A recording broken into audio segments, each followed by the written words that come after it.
Materia, y como sabéis estamos con una serie, por tanto lo que hoy vamos a hablar es continuación de lo anterior y por eso me gusta de alguna forma hacer un resumen o repetir en qué punto nos encontramos de la serie, ¿verdad?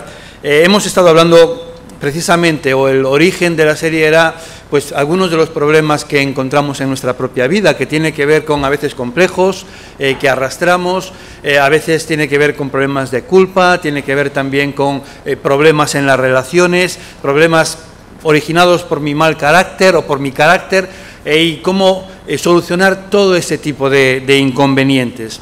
Lo hemos puesto a la luz de la palabra de Dios y creemos, estamos convencidos de que Él tiene respuestas para cada una de estas situaciones y que Él sana las heridas, los complejos, los malos hábitos que arruinan nuestras vidas, que nos hacen estar descontentos y disconformes con nuestra situación. Y para ello considerábamos como punto inicial de partida reconocer que tenemos un problema. Esto puede parecer fácil porque es obvio que hay un problema, pero sin embargo, ¿cuánto nos cuesta? Y cuando hablo de esto no me refiero a, mirad, por ejemplo, a veces en el matrimonio hay momentos en los que uno está disfrutando de un café, de la lectura del periódico o de una vista bonita frente de Samil y está en silencio al lado de su pareja y nadie dice nada y hay un largo silencio prolongado, pero tú eres consciente de que ahí no hay ningún problema, ¿verdad? Pero también eres capaz de reconocer fácilmente cuando el silencio tiene que ver con, uy, aquí está pasando algo, o de repente estamos enfadados o no tengo ganas de hablar y tú percibes claramente. Ante este tipo de situaciones uno puede ignorarlas, puede ocultar la cabeza debajo de la arena, decir no pasa nada, ya se le pasará o cosas por el estilo, o puede intentar reconocer, hay un problema. Evidentemente el ejemplo no es perfecto y a veces es que este tipo de problemas son muy cotidianos y no hay que darles muchas veces mayor importancia, pero a veces sí esconden problemas de fondo que terminan llevando a la pareja al desamor, a que dentro de poco estén pensando en separarse porque no tienen nada en común, porque siempre están peleando o porque sencillamente ya no se quieren. Y tenemos que buscar muchas veces el origen en este tipo de problemas que nunca han sido confrontados ni reconocidos.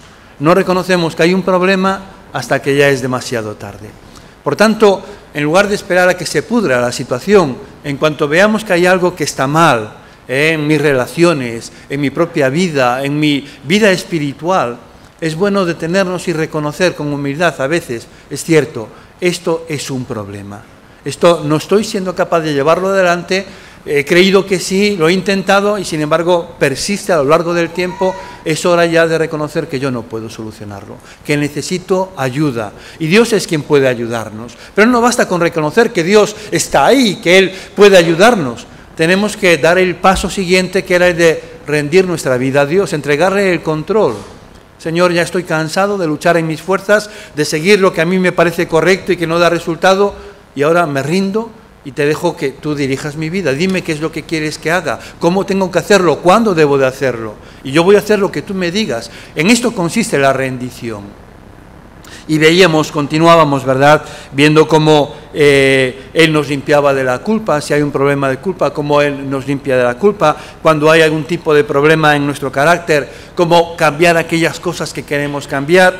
Finalmente, en la última semana hablábamos de los problemas de relación. Cuando hay problemas en nuestras relaciones, la solución muchas veces tiene que ver con el perdón.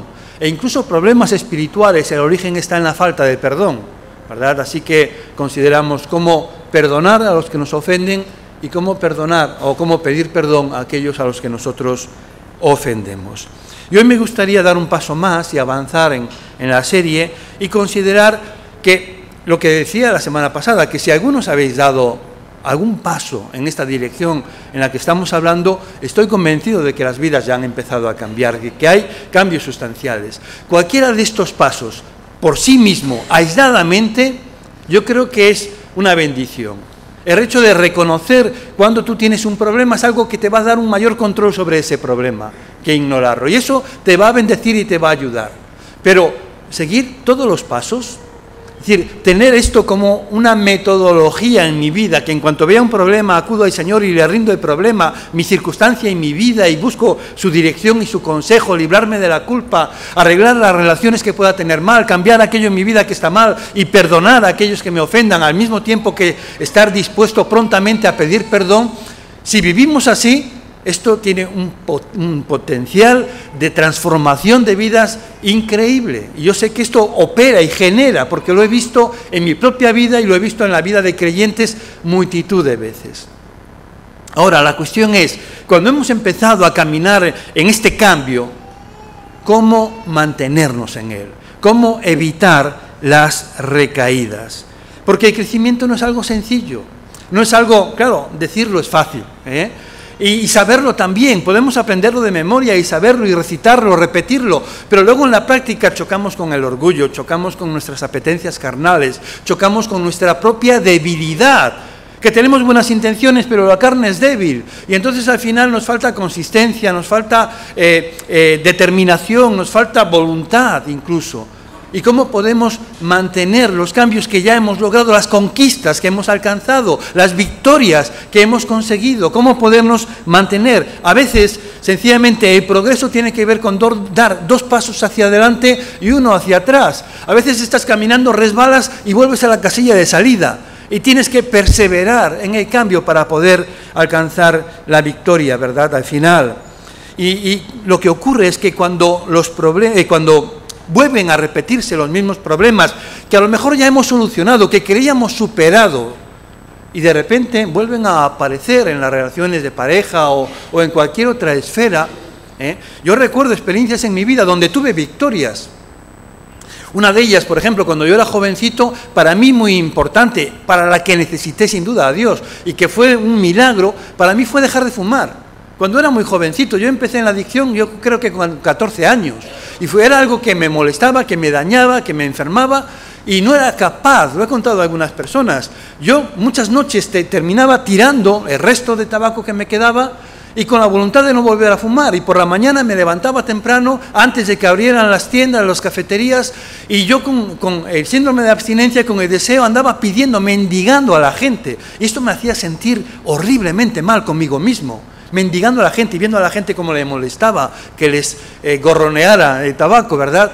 Y a veces cuando no encontraba ni siquiera gente porque era muy temprano, recogiendo del suelo colillas fumadas ya, pisadas, y había algo que aprovechar y decía, pues al menos esto, y me hacía sentir tan miserable, ¿verdad?, tan rastrero, y aún así, yo que tenía el deseo de dejar aquello, porque me sentía mal físicamente, en cuanto al aspecto ya de salud y otras consideraciones. Y fue una batalla que perdí 1000 veces, hasta que en una ocasión, y esto lo contaba esta semana alguien, de repente fui a un retiro, a un campamento de jóvenes, como había hecho otras muchas veces, no era el primero al que iba, cada año a varios, y muchas veces lo que llevaba era el paquete escondido en la mochila, pues porque me avergonzaba que me vieran fumar, y en momentos de descanso salía afuera y echaba un pitillo y luego volvía y más o menos iba sobrellevándolo, pero siempre con el tabaco en la mente. Hasta que en este retiro de repente ocurrió que hasta el 4.º día ni me acordé de que tenía tabaco y que era un fumador. Estuve 4 días sin fumar, era un retiro de una semana, estuve 4 días y al 4.º día me vino a la memoria, oye, pero tú no has fumado nada. Y entonces me di cuenta de que aquello no era natural, que no era normal, que nunca me había ocurrido, que nunca era capaz de haber mantenido más que una noche durante el tiempo que dormía de abstinencia. Y de repente entendí que aquello pues debía de ser que Dios había hecho algo, porque yo no lo hice, y de repente dije, pues ahora o aprovechas esta oportunidad o eres tonto. Y decidí ahí dejarlo. Ahora, una vez que lo decidí dejar, no se acabó la lucha. Es verdad que no tuve síndrome de abstinencia, es verdad que no me costó, es verdad que me fue muy fácil, lo que antes era imposible de repente no requirió lucha, pero al cabo del tiempo vino la tentación de nuevo. Al cabo de unos 3 meses, oye, ¿y cómo era aquella sensación? Oye, y un pitillo, por uno solo no pasa nada. Y empecé a fumar de nuevo, un pitillo, y otro después, y al cabo de una semana estaba fumando, en 5 días, nuevamente un paquete al día. Y entonces me dije, pero qué tonto eres. con todo lo que te costó. Es decir, el hecho de que todas las peleas, todas las luchas que has tenido contigo mismo, lo imposible que era para ti, para dejarlo y que no has podido, y era una cadena que arrastrabas, y ahora de repente cuando lo consigues vas a volver, y ahí dije, nunca más, nunca más. Y desde ahí, hace muchos años ya de esto, no volvía a probar el tabaco. Pero esto no quiere decir que no haya tenido ganas, porque alguna vez me ha venido la idea, oye, tonterías, hace a lo mejor 5 años o así, oye, pues en una boda te regalan un puro y ¿qué hago con esto? Oye, ¿y si me lo fumo un poco? ¿No? Tonterías, digo, ¿pero qué estás diciendo? O sea, luego me lo pienso, me miro y digo, ¿pero de dónde te viene esta tontería? Pero en realidad, a veces, no solo el problema de la tentación, no solo el tema del perdón, recordáis que también os contaba que el perdón, a veces después de que has perdonado te viene la idea de volver a querer reclamar el cobro, ¿no? El que lo pague la persona que te ha hecho mal, después de que ya no hay justificación ni factura que reclamar. Pero en ese sentido, igual que nos reafirmamos en el perdón, tenemos que reafirmarnos en nuestra determinación, en nuestra voluntad de hacer aquello que le agrada a Dios. Y en ese sentido muchas veces nos damos cuenta de que problemas que creíamos superados vuelven a aparecer, tentaciones que ya, pues precisamente, pues ya dejaron de ser tentaciones, de repente reaparecen, malos hábitos que habíamos cambiado y de repente ahora vuelvo a adquirir, y estoy ahí en la lucha. Y esto nos lleva, pues precisamente a recaídas, a volver a patrones antiguos de comportamiento, a patrones pasados. Es fácil en este proceso resbalar y caer, y esas recaídas responden a un patrón predecible, muy predecible. Todo comienza cuando empiezas a sentir autocomplacencia. Has tenido algunas victorias, el dolor ha disminuido, no que se haya eliminado ya, pero se ha vuelto soportable y empiezas a pensar, bueno, ya no necesito más ayuda. Yo observo esto mucho en terapia, parejas que vienen porque hay un problema, pero cuando consiguen que el problema más o menos se relaje y la situación se hace soportable, como que ya no necesitan seguir pidiendo ayuda o seguir adelante con el proceso de sanidad. En segundo lugar, comienzas a racionalizar el problema. Dices cosas como, bueno, en realidad no era tan grande, ¿verdad? O no fue tan mal después de todo. Y comienzas a olvidarte de lo realmente malo que era y piensas que yo puedo controlarlo. No sé si recordáis el pueblo de Israel cuando sale de Egipto y llegan a Cades Barnea y se encuentran con ciudades amuralladas y el reporter de los 10 espías que dicen que viven gigantes allí y que no podrán vencer. El deseo de ellos que surge en ese momento es, ojalá estuviéramos en Egipto, allí al menos teníamos sopa, allí teníamos donde dormir, allí no nos iban a matar. Se habían olvidado de 400 años de esclavitud, se habían olvidado ya de los golpes, del maltrato, del clamor que surgió de ellos pidiendo ayuda a Dios porque aquella situación era insoportable, porque ya no aguantaban ni un día más. Se olvidaron de todo lo malo que era y luego lo deseaban de nuevo, deseaban volver a Egipto, porque allí al menos, ¿verdad?, tenían la sopa caliente. Y cuando vas creciendo en esa autoconfianza, vuelves a la situación de riesgo en la que te metió en el problema la primera vez. El bebedor vuelve a entrar en un bar a tomar zumo, pero vuelve a entrar en el bar. El que es jugador va al casino a ver el espectáculo nada más. El que a lo mejor se drogaba vuelve a salir con los amigos que antes le invitaban o quienes le vendían la droga. Empiezas a frecuentar los mismos sitios. El que tiene problemas con la pornografía, pues empieza a utilizar nuevamente Internet cuando lo había cancelado y empieza a visitar ociosamente páginas, en principio sanas, pero empieza a colocarse en situaciones de riesgo. Y finalmente, no tarda la caída, viene la caída. Pero la caída, la catástrofe, no ocurre, no sucede en el momento de la caída, comienza mucho antes. La catástrofe es la consecuencia del patrón que seguimos. Y yo me pregunto, ¿por qué? Si sabemos lo que tenemos que hacer, el camino que tenemos que seguir, si conocemos ya los pasos que nos dan salud y sanidad, ¿por qué tendemos a apartarnos de lo que está bien? Esto mismo debía de pensar Pablo cuando le escribe a los Gálatas y les dice, ¿será posible que seáis tan tontos? Después de haber comenzado a vivir la vida cristiana en el Espíritu, ¿por qué ahora tratáis de ser perfectos mediante vuestros propios esfuerzos?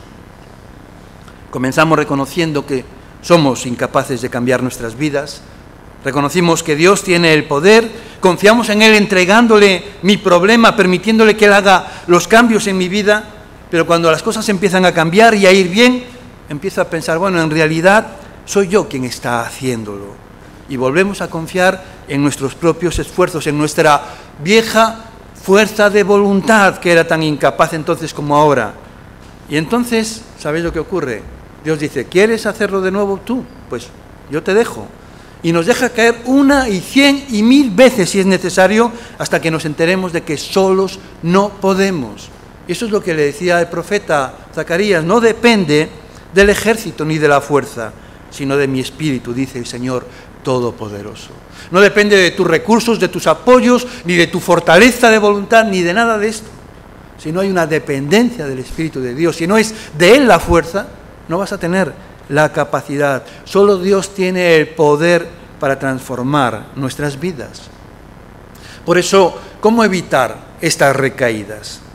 Bueno, en Marcos Jesús nos advierte, nos dice, permaneced despiertos y orad para no caer en tentación.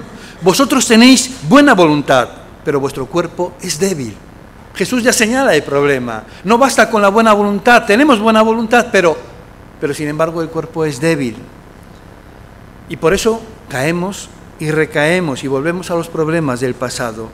Así que necesitamos algunas herramientas para evitar esas caídas, o por lo menos cada vez que nos caigamos, poder levantarnos rápidamente y seguir adelante. Y estas tienen que ver fundamentalmente con lo que Jesús apunta, la necesidad de velar y orar, de estar vigilantes y en oración, de estar, en otras palabras, conectados con Dios, de permanecer conectados con Dios.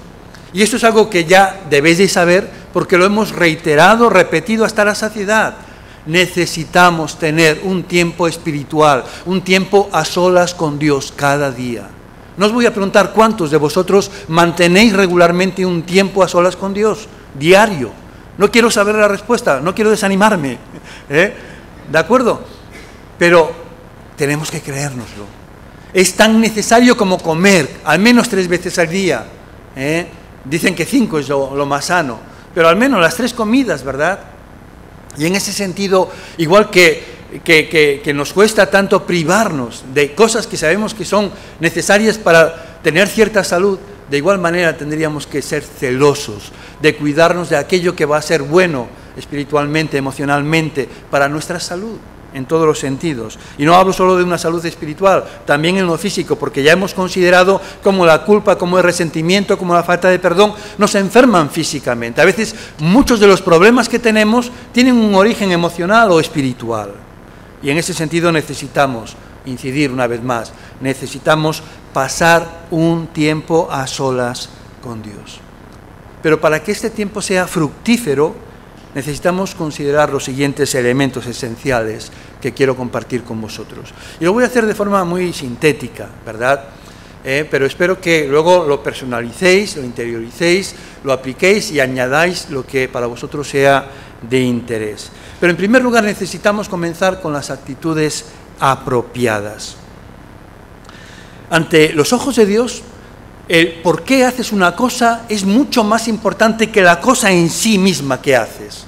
No basta con que hagas las cosas. La motivación tiene que ser la correcta. En el primer capítulo de Isaías es un capítulo muy hiriente, donde Dios llama a cuentas a su pueblo y allí le recrimina, le echa en cara lo que tiene en contra.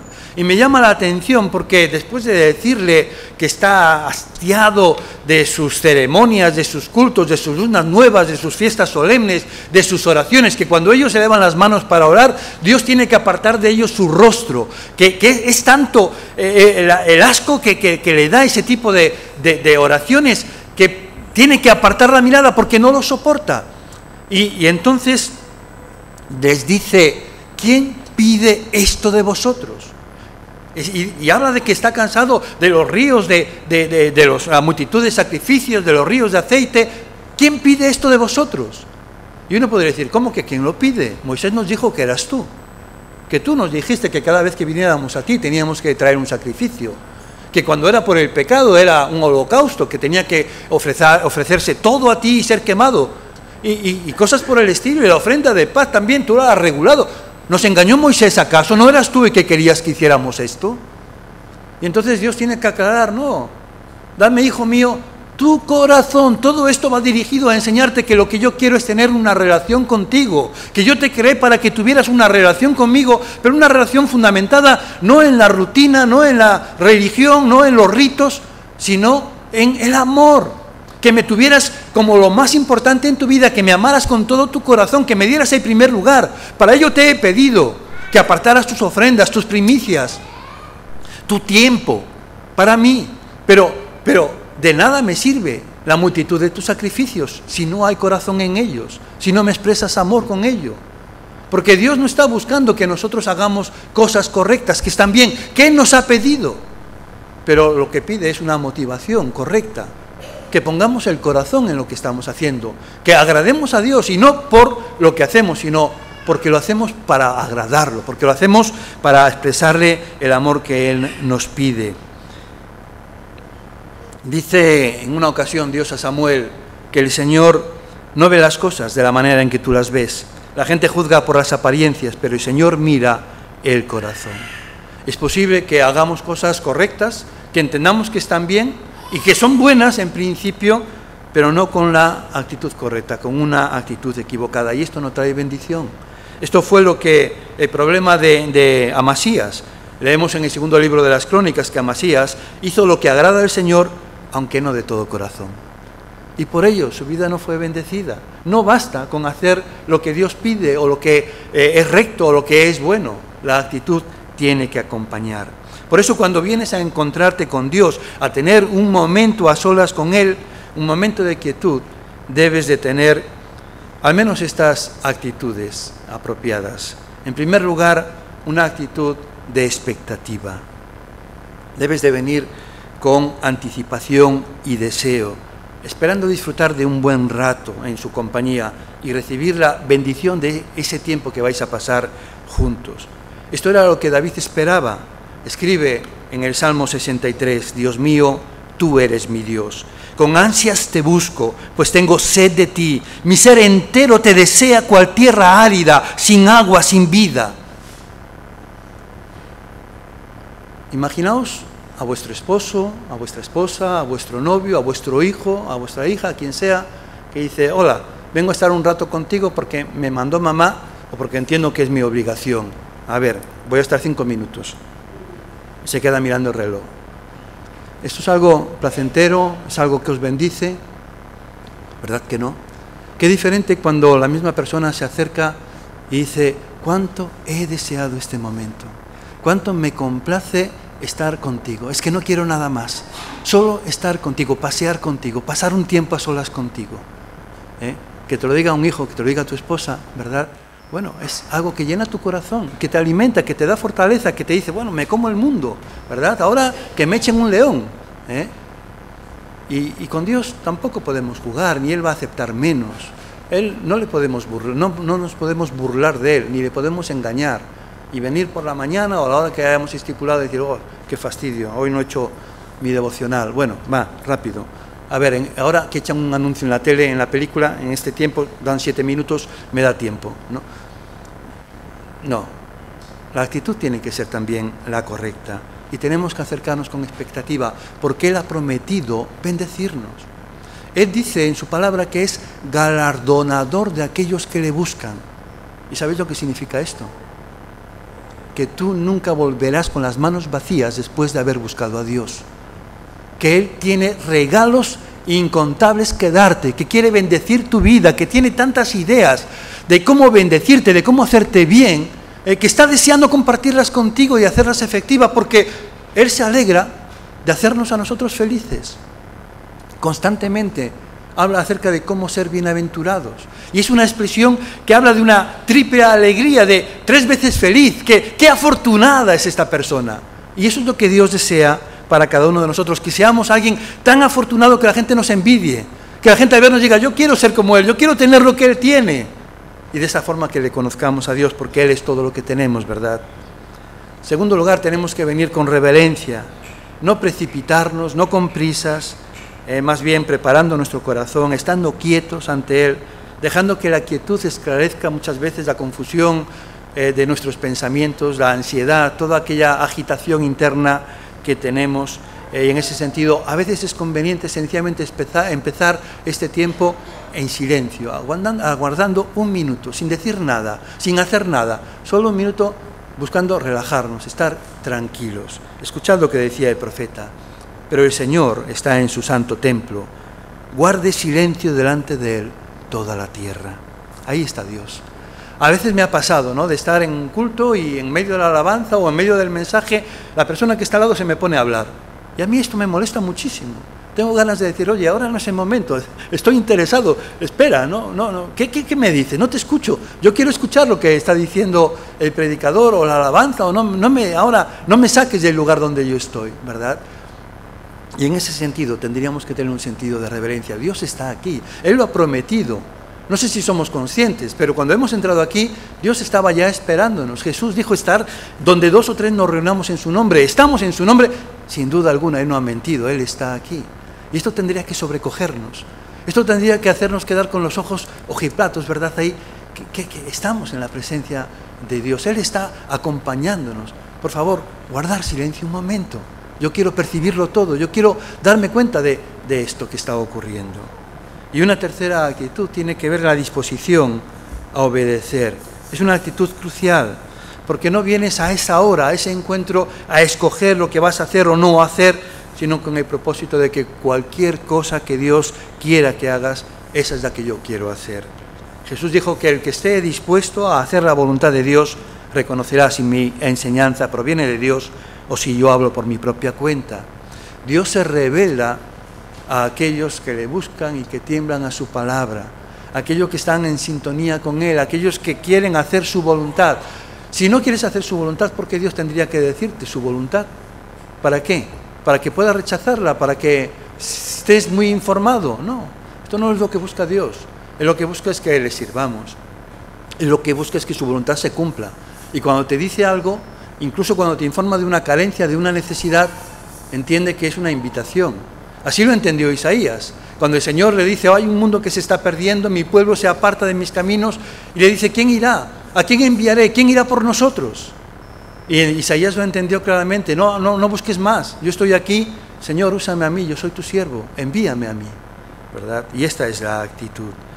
Así que cuando Dios nos revela su palabra, tenemos que determinarnos a hacer lo que Él nos diga, sea lo que sea, porque ahí vamos a encontrar bendición.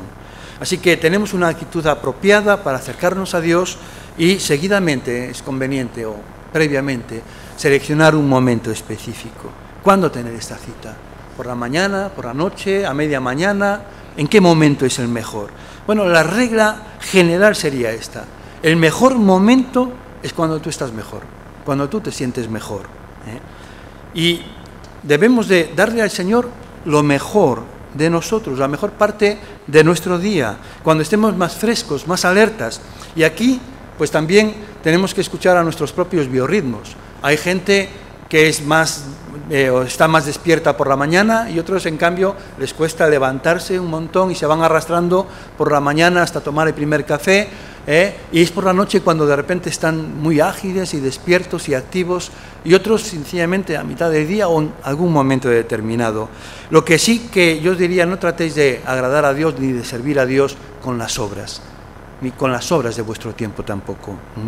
Recordar que tu mejor momento puede ser diferente al de otro. No tiene por qué determinarse que el mejor momento para todos es esta hora. No, sencillamente busca cuando tú tienes un tiempo de agilidad, de descanso, de estar bien en condiciones, y ofréceselo a Dios. Es verdad que para la mayoría de la gente la mañana parece ser el mejor momento, y que hay muchas ventajas de ello. El hecho de poder poner el día en las manos de Dios, de poder meditar en lo que vamos a hacer, nos va a ayudar a poder enfrentar las situaciones que puedan aparecer de forma diferente, ¿verdad? Ya habiendo estado preveyendo ciertas circunstancias. Y de hecho era la práctica del mismo Señor Jesucristo, levantarse por la mañana muy temprano, ¿verdad?, y encontrarse con el Padre. En Marcos se nos dice que de madrugada, cuando todavía estaba oscuro, Jesús se levantó y salió de la ciudad para ir a orar a un lugar apartado. Y es Lucas el que nos dice que esto lo hacía como tenía por costumbre. Es decir, que no era algo puntual, sino que la costumbre de Jesús era esta: levantarse muy temprano, aún antes de que hubiera luz, mientras todos dormían, y en ese tiempo de quietud, a solas con el Padre, él tenía su cita. Cualquiera que sea la hora que establezcas, es importante ser constante. No un día sí y dos no, no de repente hoy no me he acordado, me ha ido mal. Por eso precisamente es bueno concertar un día y una hora, bueno, un día no, todos los días, una hora, que nos sirve de recordatorio, que nos sirve para saber que este tiempo está apartado, lo hemos consagrado, es un tiempo santo, es para Dios, ¿verdad? Y anotarlo si es necesario en el calendario, en la agenda, como si fuera una cita que hiciéramos con cualquier otra persona, y no dejar colgado a Dios, ¿verdad? No darle plantón, y anticipar el momento con ilusión, no dejarlo ahí de cualquier manera. Una pregunta que frecuentemente me hacen cuando hablamos de este tema muchas personas es: ¿cuánto tiempo debo de dedicar a esta cita, a este tiempo devocional? Bueno, yo diría que si tú nunca has tenido un tiempo a solas con Dios de forma consistente anteriormente, una buena meta para empezar sería 5 minutos. Fíjate que los anuncios de televisión son 7 minutos, la mayoría. Estoy hablando de 5 minutos. No obstante, te vas a dar cuenta muy rápido de que ese tiempo se te pasa enseguida y se te hace corto. Y quizás una meta realista, una meta a corto plazo sería, bueno, prolongarlo y quizás 15 minutos. Me llama la atención que Guillermo Booth, el fundador del Ejército de Salvación, él en su diario escribió en un momento determinado cómo había observado que tenía un problema. Se había empezado a descuidar en ciertas áreas de su vida e incluso en la higiene personal. Y entonces hace una lista de buenos propósitos. Dice, bueno, me voy a proponer ducharme una vez cada 6 meses. No recuerdo ahora, pero cuando llega al tiempo devocional, que también lo había descuidado, dice, y proponerme estar cada día al menos 2 minutos orando con Dios. Yo creo que eran 2 minutos. Y me sorprendió aquello. Como un hombre que Dios usó tan poderosamente, que empezó un ministerio internacional tan poderoso como ha sido y es el Ejército de Salvación, tan utilizado por Dios, cuando hablaba de su tiempo devocional con Dios, hablaba de, hombre, yo esperaba, había leído libros de Paul Yonggi Cho y gente que estaba 4 horas orando, que se encerraba en una habitación 4 horas o todo el día, ¿no? Y, no sé, y tú decías, lo veías como algo imposible, porque tú ya después de estar allí un rato ya no sabías qué más hacer, ¿no? Y de repente pareciera que si tú quieres ser espiritual tienes que estar mucho tiempo en oración. Y este hombre, al que Dios usó de forma tan prodigiosa, ¿verdad?, decía de tener un tiempo que no llegaba a los 5 minutos diarios. Yo creo que la clave está en la constancia, está en la perseverancia, en mantenerlo. Es verdad que luego vas a coger el gusto por este tiempo y que seguramente no te van a bastar 5 minutos. Quizás, decía, unos 15 minutos sea mucho más realista y apropiado. En todo caso, si nos planteáramos 15 minutos diarios, estamos hablando de que en la semana tenemos 168 horas. De las 168 horas que disponemos a la semana, apartar 1 hora 45 minutos para Dios, ¿no parece desproporcionado? Sí, ¿verdad? O sea, en contra, negativamente desproporcionado. No parece un gran logro, pero sin embargo, a veces basta con pequeños detalles y Dios los bendice. Así que ten la actitud correcta, aparta un tiempo específico y termino ya diciendo la inconveniencia de tener o seguir un plan sencillo. ¿En qué consiste este tiempo de 5, 7, 15 minutos con Dios? Bueno, en primer lugar, toma, si quieres, 1 minuto para calmarte, como decíamos, estar en silencio, empezar sencillamente, quizás una autoevaluación, ¿verdad?, un tiempo de autoexamen. La palabra de Dios nos invita a poneros a prueba a vosotros mismos para ver si estáis firmes en la fe. Probaos. Y es necesario periódicamente hacer algún tipo de autoevaluación. Hay muchas señales que nos permiten reconocer si las cosas están yendo bien o quizás nos estamos desviando. Hay señales físicas, si estás cansado, agotado, estresado, resentido, todo eso se puede manifestar de manera física. Tu cuerpo es una especie de barómetro dentro de ti que va a determinar tu salud espiritual. Y en ese sentido, si tú puedes descartar cuestiones orgánicas, que no tengas falta de hierro, que no tengas algún problema de salud, que justificara el agotamiento excesivo, si tú te encuentras con alguno de estos síntomas, quizás es una luz en el salpicadero, una alarma que te está diciendo, cuidado, hay algo que no estás haciendo bien y presta atención. También hay señales emocionales, ¿Cómo están tus emociones? ¿Sientes enojo, frustración, resentimiento, ansiedad, temor? ¿Estás reprimiendo quizás tus verdaderos sentimientos? Eso es lo mismo que agitar una botella de Coca-Cola y guardarla en el bolso. Hay muchas probabilidades de que cuando quieras coger el billetero o una libreta sea inservible, porque en algún momento aquello va a reventar, en el momento menos oportuno, y vas a ver la presión que había ahí dentro. Y muchas veces vivimos con tanta presión que basta cualquier desencadenante. A veces, ya lo hemos comentado, ¿verdad? Un mal gesto, una palabra, que el otro no hace lo que yo espero, inocente, se va a ver la televisión y ¿me dejas aquí solo? ¿No? Y estallamos, porque hay un montón de presión dentro de nosotros. Y antes de estallar sería bueno reconocerlo y tratarlo, para no tener que hacer tanto daño que nos va a traer culpa y luego tener que andar pidiendo perdón tantas veces, ¿verdad? Y también hay señales relacionales. ¿Cómo están tus relaciones? ¿Estás en paz con todos? ¿Tienes conflictos? Esos conflictos, sabes, y hemos comentado ya, que retrasan tu crecimiento. La Biblia nos advierte, por una parte, que si cuando traes tu ofrenda al altar recuerdas que alguien tiene algo contra ti, es decir, que tú has ofendido a alguien, Dios dice, oye, no traigas tu ofrenda, no vengas a traer alabanza, sacrificios de alabanza, ¿no? Déjalo ahí, espérate, reconcíliate primero y luego ven a agradarme, porque así no puedes agradarme. Pero también nos dice que si nosotros no perdonamos a aquellos que nos ofenden, Dios tampoco nos va a perdonar a nosotros nuestras ofensas, y ofendemos a Dios cada día, ¿verdad? Así que cualquiera de estos aspectos va a detener nuestro crecimiento espiritual y a levantar una muralla que solo va a traer como consecuencia apatía, distanciamiento y muerte espiritual. Y también hay señales espirituales en ese sentido. Estoy creciendo, estoy confiando en Dios, estoy sintiendo paz, estoy creciendo en amor, cada vez amo más de forma más desinteresada, más generosa, más incondicional, tengo más gozo a pesar de las circunstancias difíciles y problemas que me rodean, estoy creciendo en bondad, en paciencia. Es también un buen indicador. Cuando se hace un inventario, no solo tenemos que mirar los aspectos negativos, también lo que está bien, y celebrar cualquier logro, por pequeño que sea, como ya hemos apuntado. Hoy, es verdad, he mentido muchas veces, pero en alguna ocasión dije la verdad, cuando tenía la tentación de mentir. Si dije la verdad, ya estoy cambiando, ya he empezado a dar pasos, ¿verdad? Y he conseguido hacer cosas que antes no hacía. Es verdad que he hecho 2 veces esto mal, pero una me salió bien. O en esta ocasión no fui egoísta y fui capaz de compartir lo que tenía. Y debemos de confesar nuestros fracasos y celebrar nuestros éxitos con gratitud por lo que está bien. El autoexamen es como la limpieza de las casas, ¿verdad? Cuando ocurre un accidente, cuando algo cae y se rompe, se desparrama, ¿qué es lo que hacemos? ¿Lo dejamos ahí? ¿Seguimos pisando por encima? No. Cuando hay algo, pues lo limpiamos rápidamente, cogemos la escoba y el recogedor lo limpiamos, volvemos a poner orden, más o menos, ¿verdad? Los que no vivimos en un piso de estudiantes, los platos de cada día los lavamos cada día, los ponemos en su sitio y están para el día siguiente.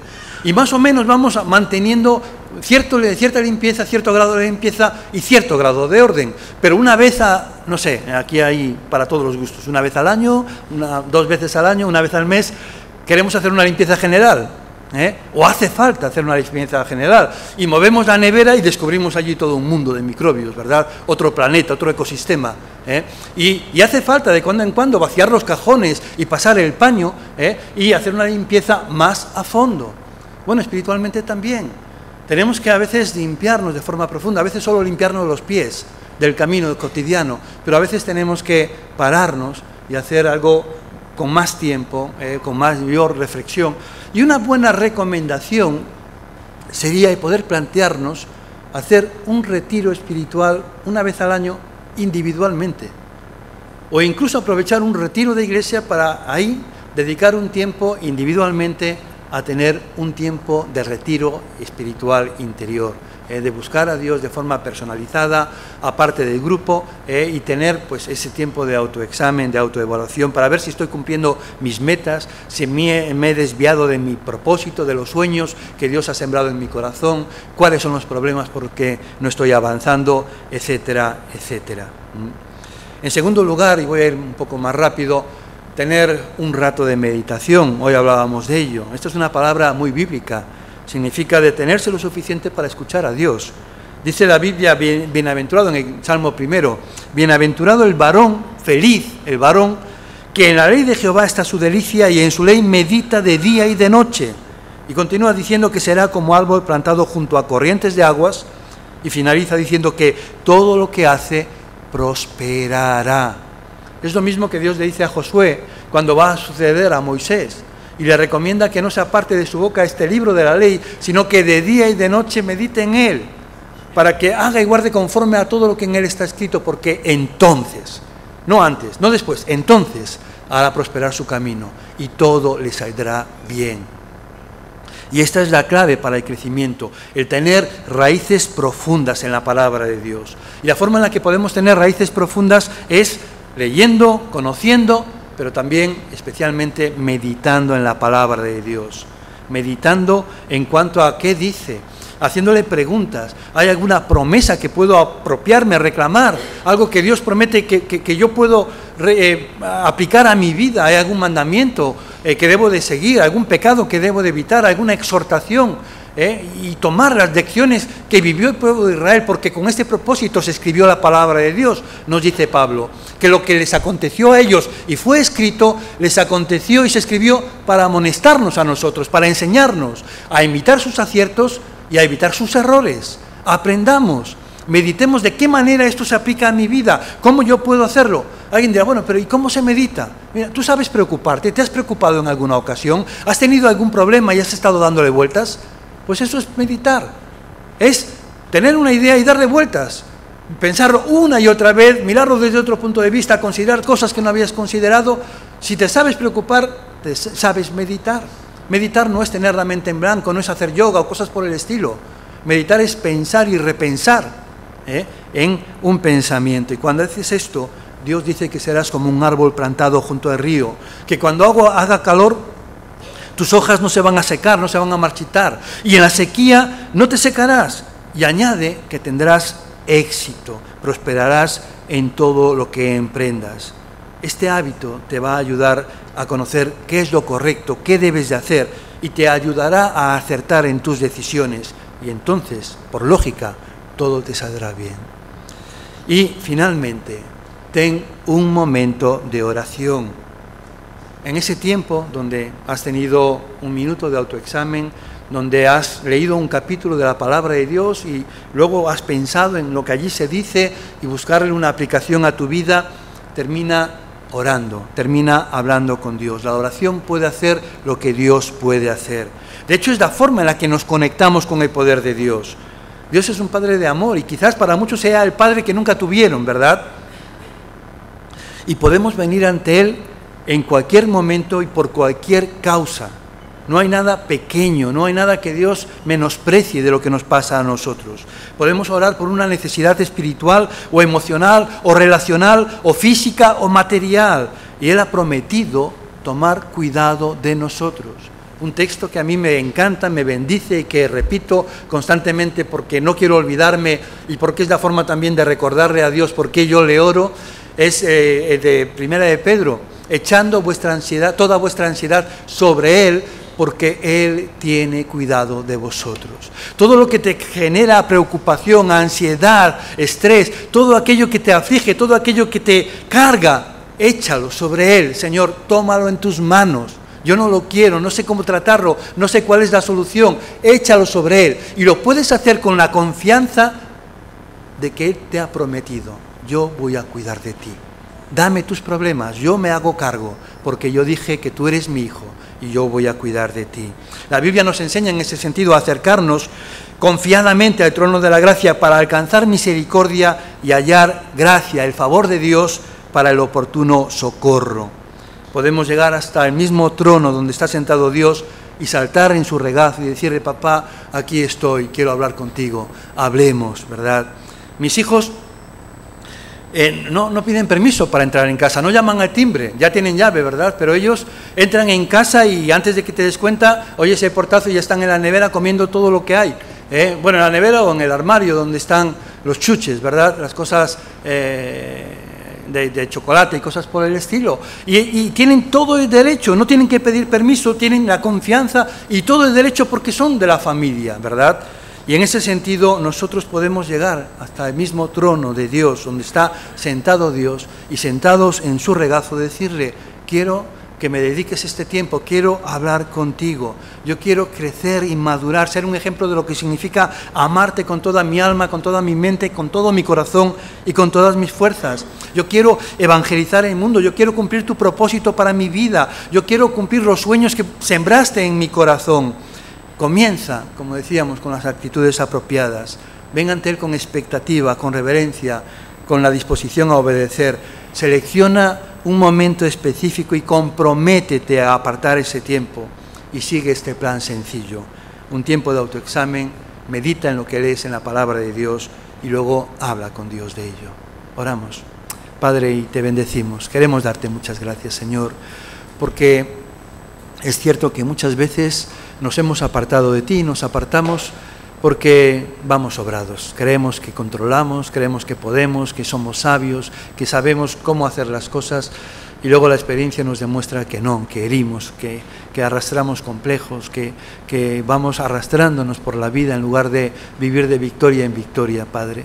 Y queremos, Señor, una vez más reconocer que nuestro problema es nuestro egoísmo, somos nosotros mismos, que queremos que tú nos ayudes a cambiar esta actitud en nuestra vida para humillarnos delante de ti y reconocer que te necesitamos, que dependemos de ti, que si tú no estás con nosotros, Señor, nos vamos a equivocar de nuevo y vamos a llevar a nuestras vidas al fracaso. Pero queremos contar contigo, queremos invitarte a que tomes el lugar que te corresponde en nuestras vidas, a que seas nuestro Dios, nuestro Señor, quien dirija, quien nos diga lo que es bueno para nosotros. Y queremos determinarnos a obedecer contigo. Y Padre, yo te ruego que pongas en nuestros corazones el ferviente anhelo y deseo de estar contigo, de ver tu rostro, de pasar tiempo en quietud conociéndote, de escuchar tu palabra, de meditar en ella, de ser alimentados por ella, de tal manera que desarrollemos raíces profundas que arraiguen en tu palabra, Señor, que se alimenten de ella, se nutran para poder dar vida. Y te pido, Señor, que podamos tener este vivo deseo de cada día buscarte, de apartar tiempo entre nuestros quehaceres, entendiendo que esto es prioritario, que es principal, que es sumamente importante y que te demos el lugar que te corresponde, el primero, el más importante en nuestras vidas de esta manera. Lo rogamos en el nombre de Jesús. Amén. Que el Señor os bendiga a todos.